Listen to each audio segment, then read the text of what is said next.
नमस्कार विद्यार्थी मित्रांनो, आपण काल सोल्युशन या चॅप्टरचे काही न्यूमेरिकल्स घेतलेले होते. आज आपण आणखीन एक सेशन या न्यूमेरिकल्स वर आपण घेऊया. आज आपण पेज नंबर 46 वरचे 3 प्रॉब्लेम सॉल्व केलेले होते. प्रॉब्लेम नंबर 8, प्रॉब्लेम नंबर म्हणजे क्वेश्चन नंबर 8, क्वेश्चन नंबर 9 आणि क्वेश्चन नंबर 10 हे आपण 3 क्वेश्चन सॉल्व केले होते. आज आपण सॉल्व करणार आहोत question number 11. Okay, are you ready? So open your text book, page number again 46, problem number question number 11 and question is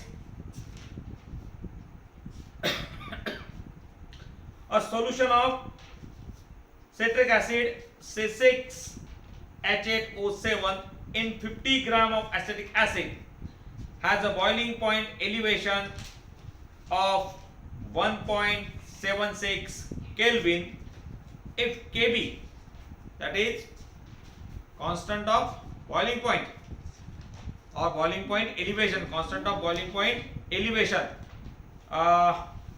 both the I for acetic acid is 3.07 Kelvin kilogram per mole. What is the molality of solution? We have to find out molality of the solution. Okay, and for that what we are giving? We are given the boiling point of elevation. कितना दिया है वो? Boiling point elevation delta TB, correct. तो किती आहे? 1.76 kelvin. आणि केबी, केबी म्हणजे constant of boiling point elevation, हा दिला आहे 3.07. आणि आपल्याला फाइंड आउट करायचं आहे मोलॅलिटी ऑफ सोल्युशन. आणि आपल्याला मास दिलेला आहे, ऍसिटिक ऍसिडचं मास दिला आहे ते म्हणजे 50 ग्राम. अतिशय सोपा प्रश्न आहे. बॉइलिंग पॉइंट एलिव्हेशनचा फॉर्म्युला आपल्याला इथे लावायचा आहे. बॉइलिंग पॉइंट एलिव्हेशनचा फॉर्म्युला होता delta TP is equals to KB into M. Delta TB दिलेला आहे, बॉइलिंग पॉइंट एलिव्हेशन दिलेला आहे आपल्याला, केबी दिलेला आहे, एम ची व्हॅल्यू काढायची. इतका सोपा प्रॉब्लेम आहे. लिहायचा कसा? स्टार्ट करूया. सगळ्यात आधी लिहायचं ते म्हणजे गिवन. काय लिहायचं ते? गिवन. चला आपण गिवन लिहूया.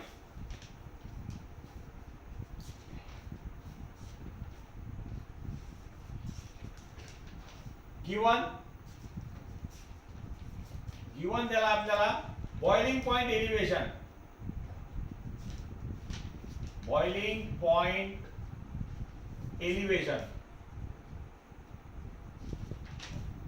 म्हणजेच डेल्टा टीपी दिलेला आहे आपल्याला. किती दिलेला आहे? डेल्टा टीबी आहे आपल्याला दिलेला 1.76 केल्विन. 1.76 kelvin, 1.76 kelvin. सेकंड काय दिलं आपल्याला? सेकंड दिला आहे Kb for acetic acid. Kb for acetic acid is equals to किती दिला आहे? 3.07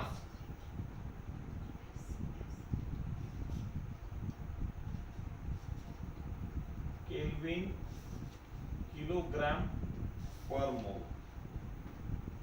केल्विन किलोग्राम पर मोल. आणखीन काय दिलेलं आहे? Mass of acetic acid, mass of acetic acid दिलेला आहे. ते किती आहे? 50 ग्राम. ते किती दिलं आहे? 50 ग्राम. काय फाइंड आउट करायचं आहे? फाइंड आउट करायचं आहे molality. To find molality,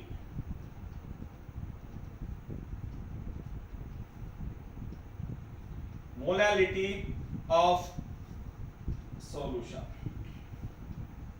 molality of solution, small m. formula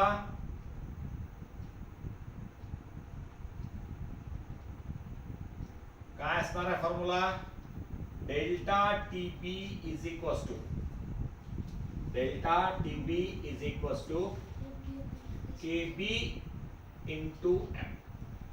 KB into okay. Just put the value. M काढायचा आहे त्यामुळे M is equals to KB upon मध्ये delta TB upon KB is equals to 1.76 upon 3.07. Find the answer by log table. Log of 1.76 minus log of 3.07. Find the answer and then find the antilog of that answer. The answer comes to be equal to 0.573. 0.573 mole per kg. यालाच आपण मोल असं m small m ने आपण दाखवत असतो. 0.573. This is the molality.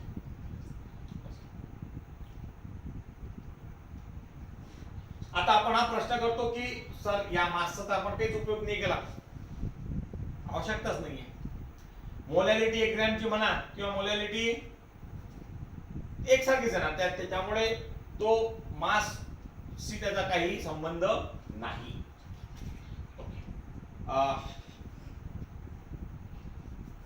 येऊन घ्या.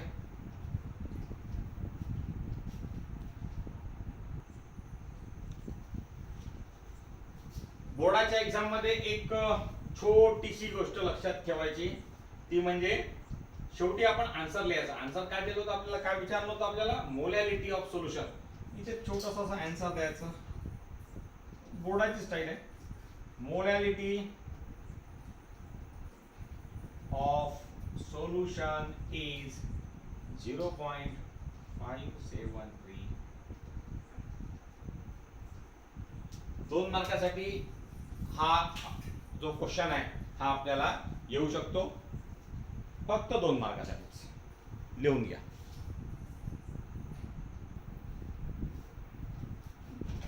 आता आपण दुसरा प्रॉब्लेम घेऊया. प्रॉब्लेम नंबर आता म्हणजे क्वेश्चन नंबर तो 12 असेल. हा 11 झाला आपला. हा आपण आता 12 नंबरचा क्वेश्चन घेऊ. Question number 12. प्रश्न आहे, an aqueous solution of certain organic compound has a density of 1.063 gram per milliliter. अच्छा, ग्राम पर मिलीलीटर लक्षात ठेवा. And osmotic pressure is 12.16 atm at 25 degrees Celsius and a freezing point of minus 1.03 degrees Celsius. What is the molar mass of the compound? Molar mass काय आपल्याला काढायचा आहे. Aqueous solution of a certain organic compound has a density. Density दिली आहे म्हणजे D दिलेला आहे आपल्याला. D किती दिला आहे 1.063. करेक्ट. त्याच्यानंतर ऑस्मॅटिक प्रेशर म्हणजे पायची व्हॅल्यू आपल्याला दिलेली आहे 12.16. त्याच्यानंतर अँड फ्रीजिंग पॉइंट म्हणजे जे आपल्याला TF आपण म्हणतो. फ्रीजिंग पॉइंटला आपण काय म्हणतो TF, टेम्परेचर, फ्रीजिंग टेम्परेचर. ती त्याला -1.03 डिग्री सेल्सिअस आणि टेम्परेचर जे दिलं आहे आपल्याला ते 25 डिग्री सेल्सिअस. या 25 डिग्री सेल्सिअसला आपल्याला केल्विन मध्ये करता येईल. जे काही असेल त्यामध्ये 273.15 इतकं काय करायचं ऍड करायचं म्हणजे ते डिग्री केल्विन मध्ये आपलं येऊ शकतं. ओके. आणि आपल्याला फाइंड आउट करायचं आहे ते म्हणजे molar mass. Molar mass of compound आपल्याला काय करायचं आहे फाइंड आउट जो काही कंपाऊंड आहे तो त्या कंपाऊंडचं मोलर मास आपल्याला काय करायचं आहे फाइंड आउट करायचं आहे. म्हणजे या ठिकाणी आपल्याला 3 फॉर्म्युले आपल्याला भेटतात. एक म्हणजे फ्रीजिंग पॉइंटचा, फ्रीजिंग पॉइंट डिप्रेशनचा delta TF is equals to KF into M. हा जो फॉर्म्युला आहे हा आपल्याला यूज करता येऊ शकतो. दुसरा ऑस्मॅटिक प्रेशरचा आपण यूज करू शकतो pi is equal to MRT. Correct. आणि तिसरा आपण जो करू शकतो तो म्हणजे M ची व्हॅल्यू काढण्यासाठी. मला वाटतं 2 व्हिडिओच्या अगोदर आपण तो लिहिला होता formula. 1000 into W2 upon M2 into W1.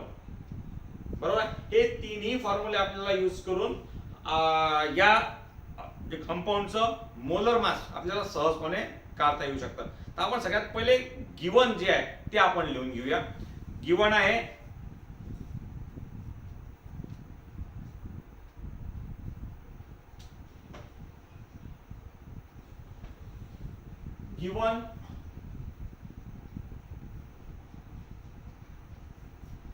Given दिला पहिले डेन्सिटी म्हणजे डी दिलेला आहे. डी इज इक्वल्स टू किती दिला आहे? डी इज इक्वल्स टू 1.063 ग्राम पर मिलीलीटर. दुसरा आपल्याला दिलेला आहे फ्रीजिंग पॉइंट. ऑस्मॅटिक प्रेशर पण दिलेला आहे, फ्रीजिंग पॉइंट पण दिलेला आहे TF. TF दिलेला आहे आपल्याला -1 पॉइंट बाबा -1.03. ओके. त्याच्यानंतर टेम्परेचर दिला आहे T is equals to 25 degree Celsius is equals to 298.15 Kelvin. Osmotic pressure pi is equal to osmotic pressure 12.16 atm. 12.16 atm. आपल्याला आता टू फाइंड करायचं. To find molar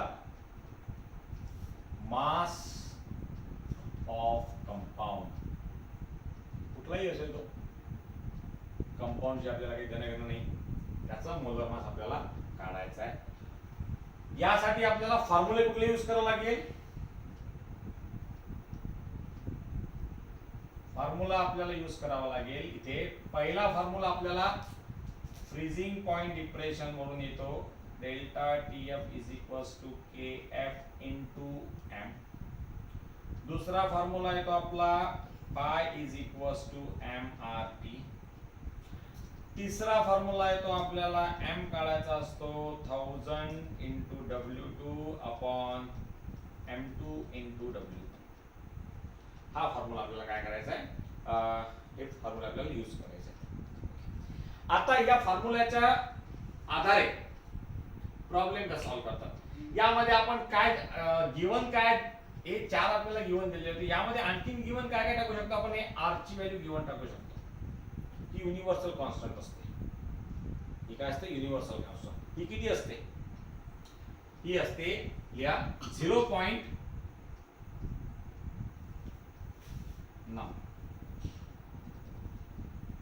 R is equals to 0.08205 dm cube. Okay, atm per Kelvin per mole.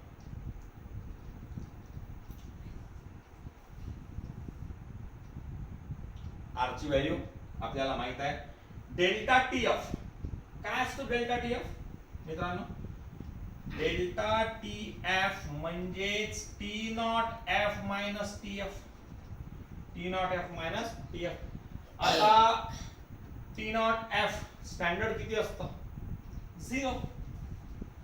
हे किती असणार आहे? 0 minus of minus किती? 1.03. Minus of minus plus, so 0 plus 1.03. Answer is 1.03. 1.03 degree Celsius. यालाच आपण 1.03 degree kelvin असं सुद्धा आपण केल्विन सुद्धा डिग्री केल्विन लिहिलंय. 2 मिनिटं व्हिडिओ स्टॉप करून ही पहिली स्क्रीन आपण लिहून घेऊ.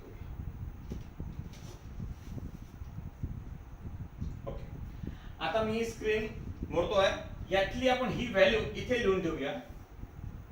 Delta T F is equal to 1.03 Kelvin. 1.03 Kelvin ही आपण व्हॅल्यू इथे लिहून ठेवली. मी मोडतो आहे आता. ओके, यानंतर केएफ वॉटर साठी काय असेल? केएफ फॉर वॉटर इज इक्वल टू किती असतं? केएफ फॉर वॉटर 1.86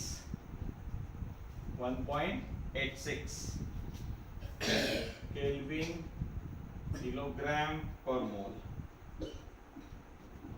kelvin kilogram per mole. TF आहे, केएफ आहे, एम ची व्हॅल्यू आपण काढू शकतो. फॉर्म्युला आपल्याला माहित आहे. Now delta T F is equals to K F into M. So M is equals to delta T F upon K F. Delta T F इथे लिहिलेला आहे आपण 1.03 upon K F 1.86 is equals to log of this minus log of this. Answer find out करो और उसका anti log निकालो. मैं समय बचाने के लिए मेरे पास में आंसर रेडी है. सो मैं लिखता हूं आंसर इज इक्वल्स टू 0.554 ये हो गई हमारी m की वैल्यू. ध्यान में रखना दोस्तों, m की वैल्यू यहां पे आई थी is equals to 0.554. 0.554. Is that clear? चलिए अब दूसरा फॉर्मूला निकालते हैं. दूसरा फॉर्मूला हमारे पास में pi. Now pi is equals to MRT. Pi is equals to MRT. और ये जो m की वैल्यू है यहां से हम निकाल सकते हैं भाई m is equals to pi upon R. Pi की वैल्यू हमारे पास में गिवन थी. ऑस्मोटिक प्रेशर करेक्ट वो दिया था अपने को कुछ तो भी 12.16. सो वो गिवन में लिखा है हमने. So 12.16 into R. R 0 point correct very good 0.8205 into T. T की वैल्यू कितनी लिखी थी? 25 डिग्री सेल्सियस. केल्विन में कितना आया था? 298.15. 298.15. Solve this carefully. So we get the answer 0.497 molar. Okay, m की वैल्यू भी हमारे निकल गई. यहाँ पे हम यहाँ पे फिर से लिख सकते हैं m इज इक्वल्स टू 0.497. 0.497. आप 2 मिनट पॉज करके ये आपके नोटबुक में आप उतार लीजिए. ओके चलिए. ओके, अभी मैं इसको मिटा रहा हूं. ध्यान में दीजिए, हमने जो जो भी वैल्यू निकाली है वो साइड में लिख ली है. अब हमें निकालना है mass of solvent. Mass of solvent कैसे निकालेंगे? हमारे पास में कैपिटल एम भी है और उसका स्मॉल एम भी हमारे पास में. Just put the value 0.497 upon 0.554. Again log table. Log table का इस्तेमाल आपको हर जगह करना पड़ेगा, हर जगह. इसलिए लॉग टेबल का बेसिक भी अगर आपको आता है, how to find out log, how to find out anti log, log निकालते वक्त में मैंटीसा, कैरेक्टरिस्टिक्स, ये सभी चीजें आप A11 में सीखे हो. लेकिन अगर जो बच्चों ने अगर नहीं सीखा होगा तो अपने अपने क्लासेस में जाके वो सीख लीजिए, क्योंकि उसके बगैर आपका जमेगा नहीं। इसका आंसर आता है 0.897 किलोग्राम। 0.897 किलोग्राम। ग्राम में कन्वर्ट करना है तो पॉइंट निकल जाएगा, तो 897 ग्राम।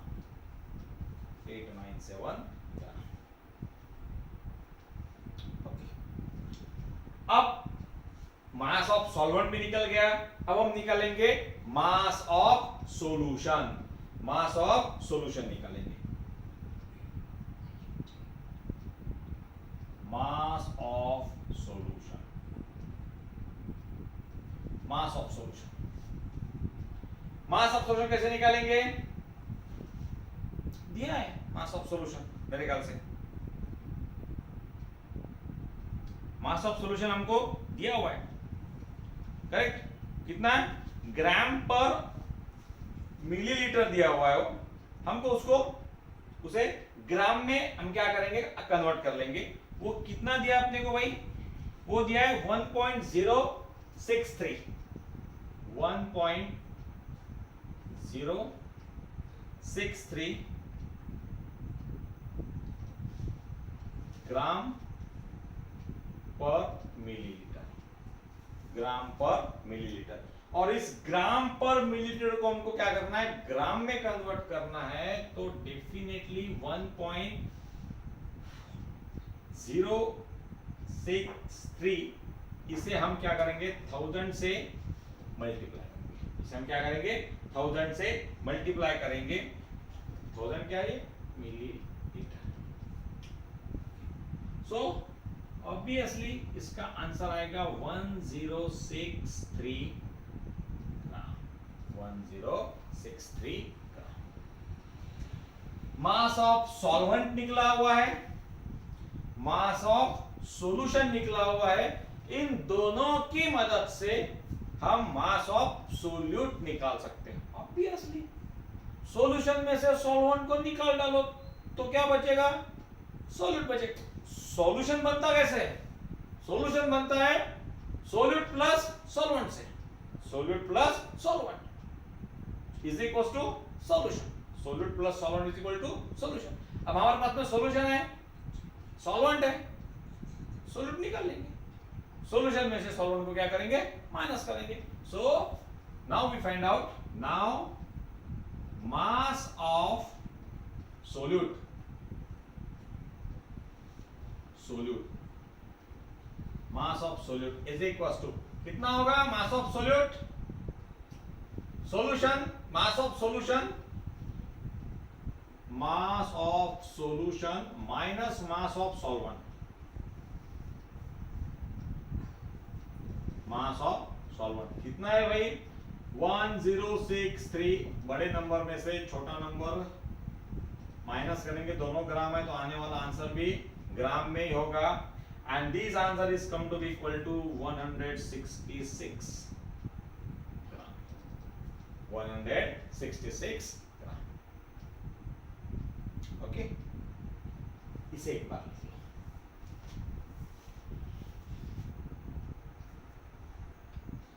तो अभी हमने मास ऑफ सॉल्वेंट निकाला हुआ है।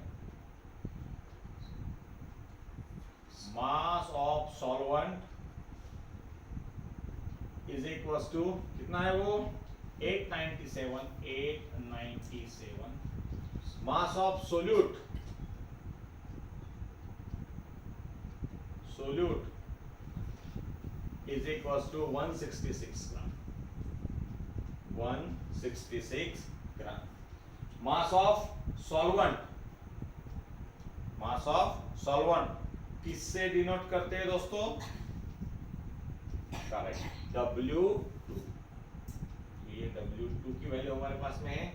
और मास ऑफ सोल्यूट W1 से। सॉल्वेंट W1 से और सोल्यूट W2 से।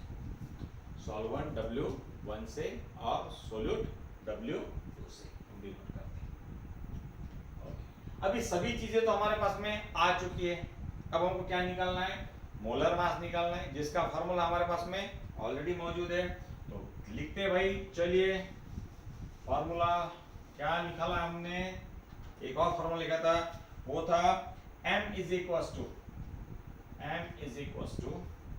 1000 W2 upon m2 into W1, m1 into m2 into W1। पक्का? निकालना क्या है, मोलर मास ऑफ कंपाउंड निकालना है। कहां पे आएगा, m2 में आएगा। m2 की वैल्यू निकालनी है, तो m2 की वैल्यू हमने निकाली, m2 is equal to, m यहाँ पे आ जाएगा 1000 W2 upon m into W1। अब भाई सभी तो वैल्यू हमारे पास में है, 1000 तो यहीं पर लिखा हुआ है, W2 यहाँ पे लिखा है 166, m 0.554, W1 सॉल्वेंट का मास 897, thus put the value 1000 into W2 166 upon m 0.554 into W1 897। Again दोस्तों लॉग टेबल का यूज आपको करना पड़ेगा। फाइनल इसका आंसर जो होता है, अगर कैलकुलेट करते हैं तो वो आंसर आएगा नियर अबाउट 334 ग्राम पर मोल, ग्राम पर मोल। देयरफॉर आंसर आखिरी में आंसर लिखते हैं बोर्ड में। So the molar mass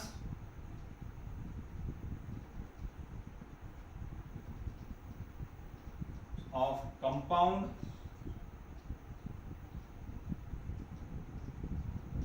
is 334 gram per। Okay, तो यहाँ पे हमारा ये प्रॉब्लम जो है वो खत्म होता है। आप 2 मिनट पॉज करके इस प्रॉब्लम को कॉपी कर सकते हैं।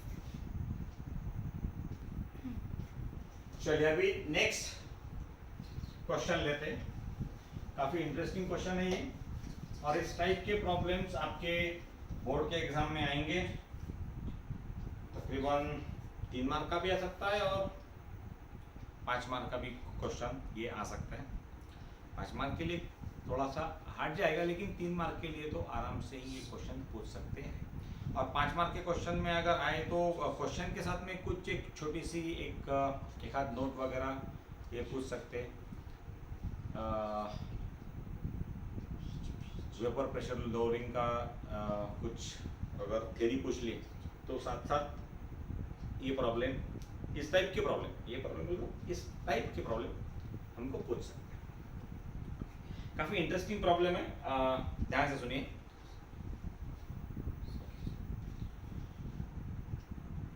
Question number 13. A mixture of benzene and toluene contains 30% by mass of toluene। अच्छा, मिक्सचर है बेंजीन और टोल्यून का, और जिसमें टोल्यून का जो मास है वो 30% है। Okay, at 30 degree celsius vapour pressure of pure toluene, vapour pressure P0 1 2, हम यहाँ पे P0 टोल्यून है तो टोल्यून लिखेंगे, P0 toluene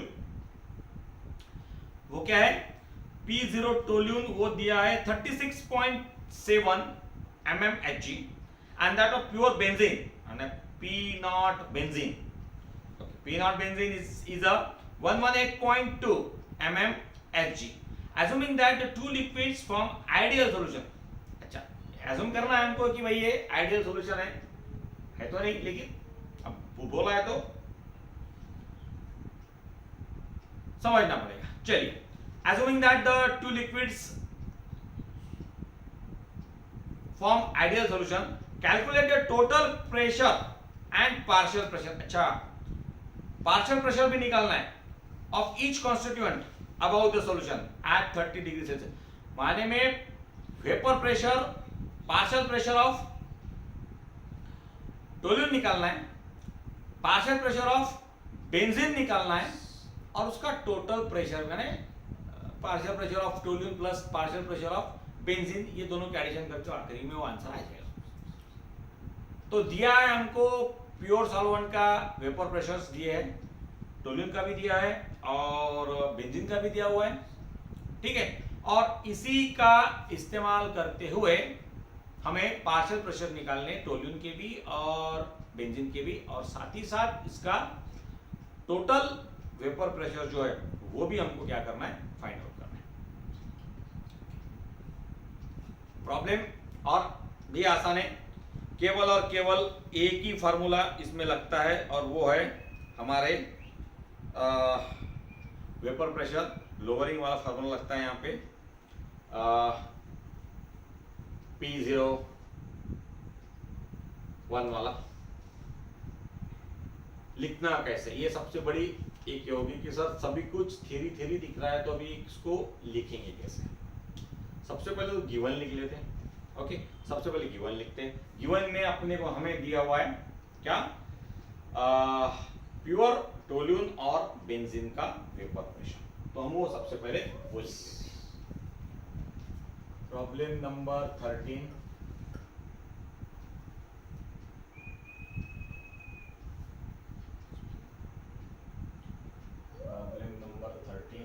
given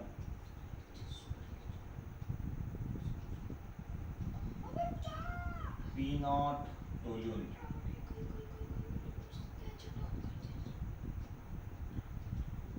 is equal to, वो दिया है 36.7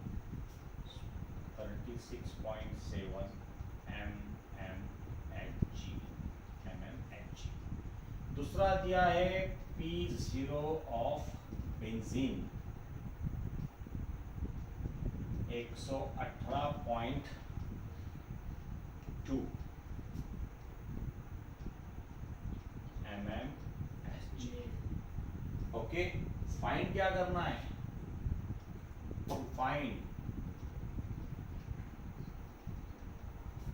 पहला पार्शियल प्रेशर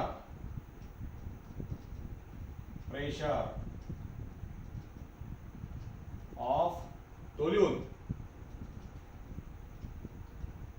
फिर सेकंड निकालना है पार्शियल प्रेशर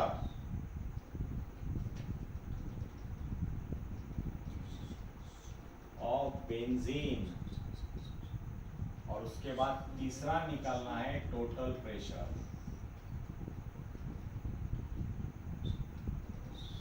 बहुत ज्यादा हार्ड नहीं है, ओके। चलिए शुरुआत करते हैं।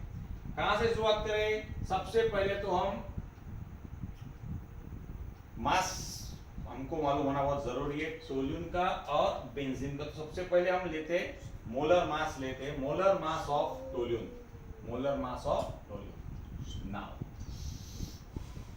Molar mass of toluene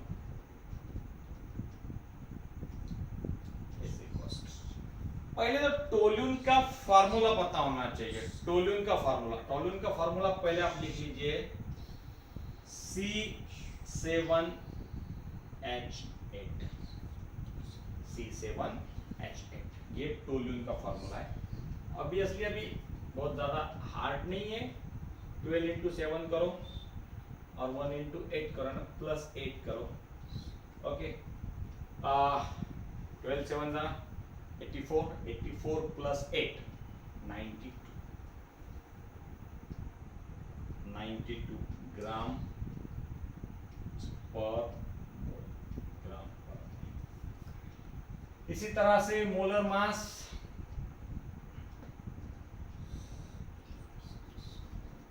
benzene निकालते हैं C6H6। मैं एक ही बार फार्मूला लूंगा, इसके बाद में फार्मूले में लिखूंगा नहीं। कितना आता है, 12 6 72, 72 plus 6, 72 plus 6 is equal to 78 ग्राम पर मोल, ग्राम पर मोल, ग्राम पर मोल। Okay. Now 30 gram of toluene. 30% of toluene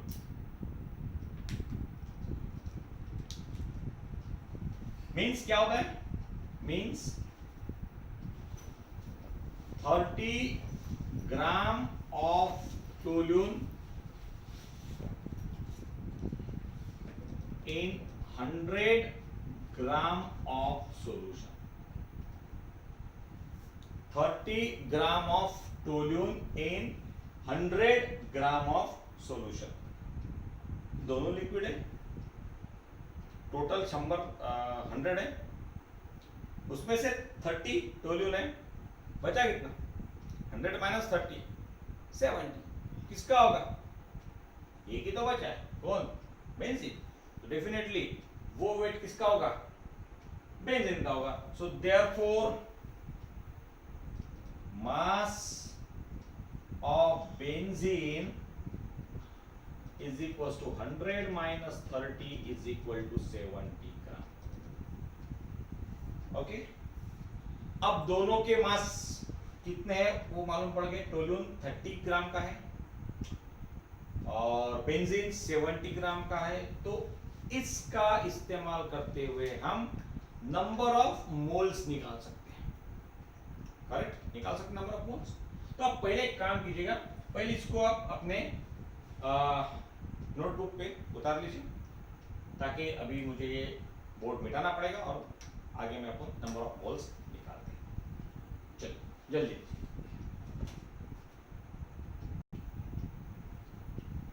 okay, अभी हम इसको मिटा दें. तो हमारे पास में भी क्या क्या है? हमारे पास में है molar mass of toluene, molar mass of benzene, correct? Actual mass of toluene in solution and actual mass of benzene in solution. तो इस हिसाब से हम number of moles निकाल सकते हैं. Therefore, number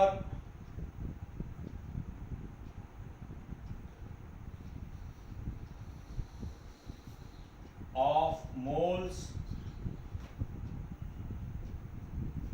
of toluene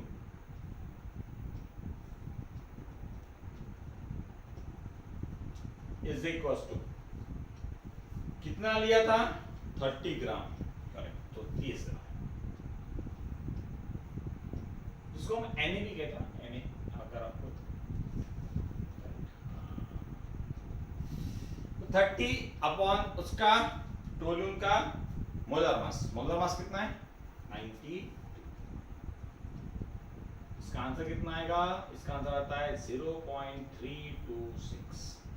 0.326 मोल. 0.326. अब जिस तरह से टोल्यून के निकले, बेंजीन के भी निकाल लेते हैं. So therefore now number of moles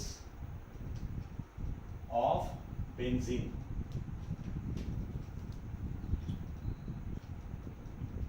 B कितना है? 70 अपॉन 78. 70 अपॉन 70 ग्राम लिया था और मोलर मास 78 निकला था. 6 का लास्ट टाइम पे. तो उसका आंसर आएगा 0.897 मोल. तो number of moles of toluene भी निकले, बेंजीन भी निकले. अब टोटल नंबर ऑफ मोल्स कितने होंगे? Correct, total number of moles. Therefore total number of moles माने में Na प्लस Nb. आसानी से यार 0.326 प्लस 0.897. Answer is 1.223. 1. सबसे पहले मोलर मास निकाले. फिर उनके सॉल्यूशन में कितने एक्चुअल मास है वो निकाल दिए, इन दोनों का इस्तेमाल करके नंबर ऑफ मोल्स निकाले टोल्यून के और बेंजीन के, और टोटल मोल्स भी निकाल लिए। अब नेक्स्ट ऑब्वियसली क्या होगा, मोल फ्रैक्शन, क्या निकालना है, mole fraction. Therefore mole fraction of toluene is equal to, toluene का क्या लिया है, Na upon Na plus Nb, so is equal to क्या होगा, Na कितना है भाई, वो है 0.326 अपॉन 1.226, आंसर आता है 0.266, आंसर कितना आता है 0.266। टोल्यून का तो निकल गए, बेंजीन के निकालने हैं तो बेंजीन के निकाल लेते, फिर मोल फ्रैक्शन माने में ये जो हो गया वो क्या हो गया, एक्स टोल्यून, ये क्या हो गया, एक्स टोल्यून। अब मोल फ्रैक्शन ऑफ बेंजीन, आप चाहे तो Nb upon Na plus Nb लिख सकते हैं, या फिर हमको मालूम है दो मोल फ्रैक्शन, अगर सॉल्यूशन में केवल दो ही कंपाउंड्स है तो उनका मोल फ्रैक्शन हमेशा 1 होता है, करेक्ट।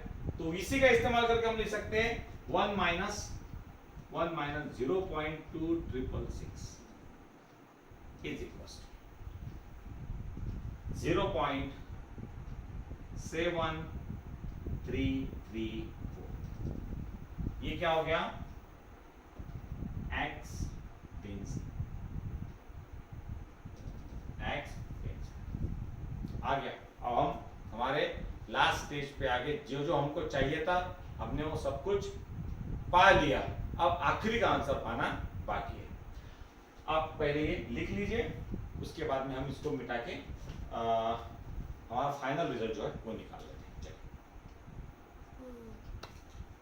ओके, अभी हमारा जो आखिरी का जो रिजल्ट है अब हम फाइंड आउट करेंगे, और वो रिजल्ट क्या है, वो निकालना था हमको पार्शियल प्रेशर। सो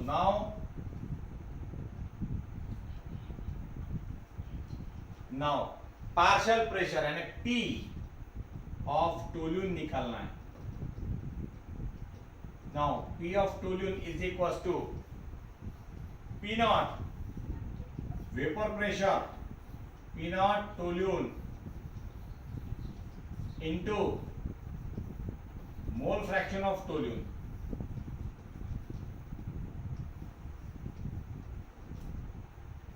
इसका पार्शियल प्रेशर हमको दिया गया था, वो कितना था, 30 कुछ तो भी था ना यार, 36.7 इनटू टोल्यून का निकाला हुआ है 0.266। लॉग टेबल से आंसर निकालो, log a plus log b, उसका भी एंटी लॉग, आंसर का एंटी लॉग। जो आंसर आता है हमारे पास में 9.78 mmHg।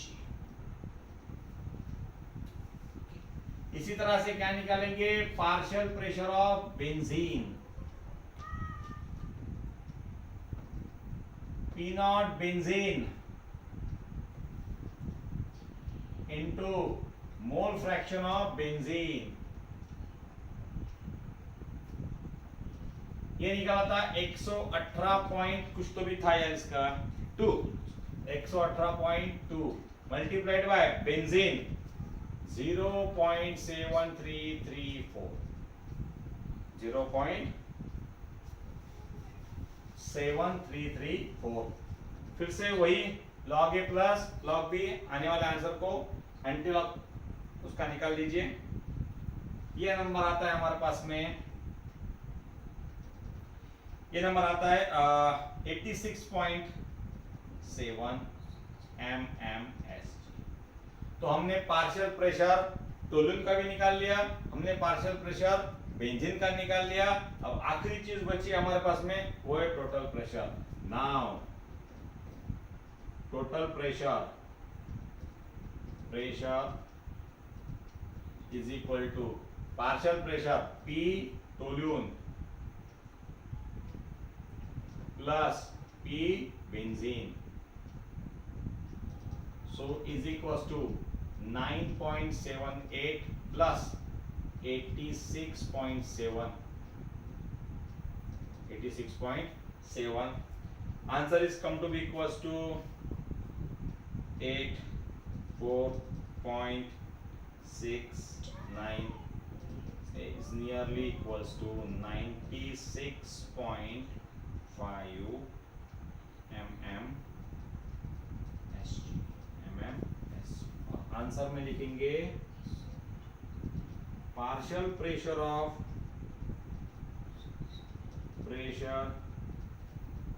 Of toluene